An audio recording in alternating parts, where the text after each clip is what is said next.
Hello and welcome दोस्तों आज की इस वीडियो में बात करने वाले हैं कि 5 केवी के स्टेबलाइजर से हम कितने एचपी की मोटर चला सकते हैं, या आप यूँ भी मान सकते हैं कि 5 केवी के स्टेबलाइजर पर हम कितना लोड दे सकते हैं। तो इस वीडियो में हम इसी बारे में बात करने वाले हैं, तो आप वीडियो को लास्ट तक जरूर देखें और चैनल को सब्सक्राइब करना ना भूलें। तो दोस्तों आप जानते हैं कि जो स्टेबलाइजर होता है उसकी वैल्यू केवे के अंदर, वही अगर हम मोटर की बात करें तो जो उसकी रेटिंग होती है वो किलोवाट के अंदर होती है या एचपी के अंदर होती है। तो आखिर किलोवाट और केवे होता क्या है, इस बारे में हम बात कर लेते हैं। तो दोस्तों केवे का मतलब होता है कि हमने मोटर को कितना करंट दिया, और किलोवाट का मतलब होता है कि मोटर ने कितना करंट लिया या कितना पावर लिया। तो ये इसके द्वारा हमें पता चल जाता है। तो दोस्तों हम केवे के द्वारा मोटर में वोल्टेज और करंट भेजते हैं।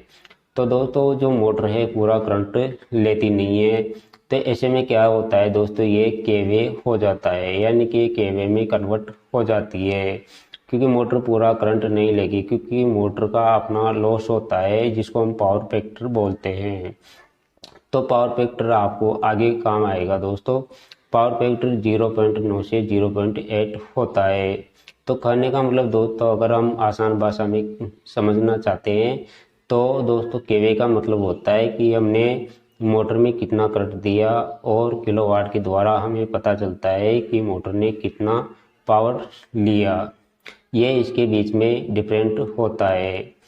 तो दोस्तों हमारा जो टॉपिक था कि 5 केवी के स्टेबलाइजर से हम कितने एचपी की मोटर चला सकते हैं या उस पर कितना लोड दे सकते हैं। तो जैसा ही दोस्तों इसके लिए हमें एक फार्मूले का इस्तेमाल करना होगा। तो जो फार्मूला है दोस्तों वो है, हमें जो केवी है उसको पावर फैक्टर से गुना करना होगा। तो जैसा है दोस्तों पावर फैक्टर 0.8 से 0.9 होता है। तो दोस्तों यहाँ पर हम मान के चलते हैं कि जो हमारा केवीए है वो 5 है और पावर फैक्टर है 0.8 है।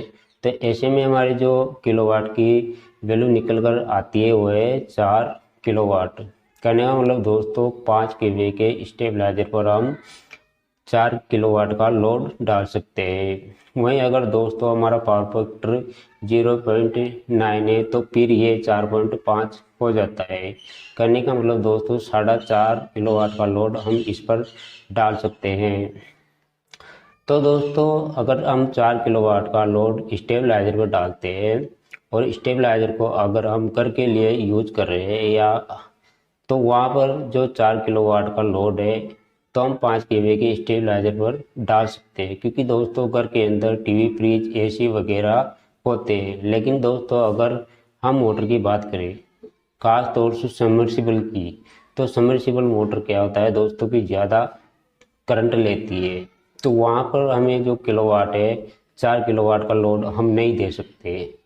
तो इसके द्वारा अगर आपकी मोटर 3 एचपी की है, जैसे दोस्तों 3 एचपी की जो मोटर होती है वह 2.2 किलोवाट की होती है। करने वाला दोस्तों आपको आधा कर लेना है।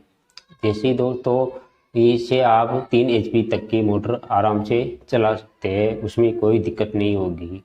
लेकिन दोस्तों अगर हम इसे 5 एचपी की मोटर चलाना चाहिए तो वहाँ पर नहीं चलेगी, क्योंकि दोस्तों इसमें बराबर लोड हो जाएगा। तो जो हमारा स्टेबलाइजर है वो ज़्यादा ओवर हीट होगा और ज़्यादा दिनों तक नहीं चलेगा। तो अगर आपकी सबमर्सिबल मोटर है, मान लो आपकी मोटर 1 एचपी की है, 2 एचपी की है या 1.5 एचपी की है, तो आप इसे चला सकते हैं। यानी कि आपको 2.2 किलोवाट तक का इस पर लोड देना है, यानी कि मैक्सिमम जो करंट देना है। अगर आप मोटर के लिए यूज कर रहे हैं तो आप इसे 3 एचपी तक की मोटर चला सकते हैं। इसके द्वारा आपकी अगर 1 एचपी की मोटर है तो वो भी चला सकते हैं, 1.5 की है तो 1.5 की भी चला सकते हैं और 2 की भी चला सकते हैं। इसका मतलब ये नहीं है दोस्तों कि आप 2 मोटर को एक साथ चलाते, आपको एक ही मोटर चलानी है। तो आशा करता हूँ दोस्तों आपको जानकारी पसंद आए।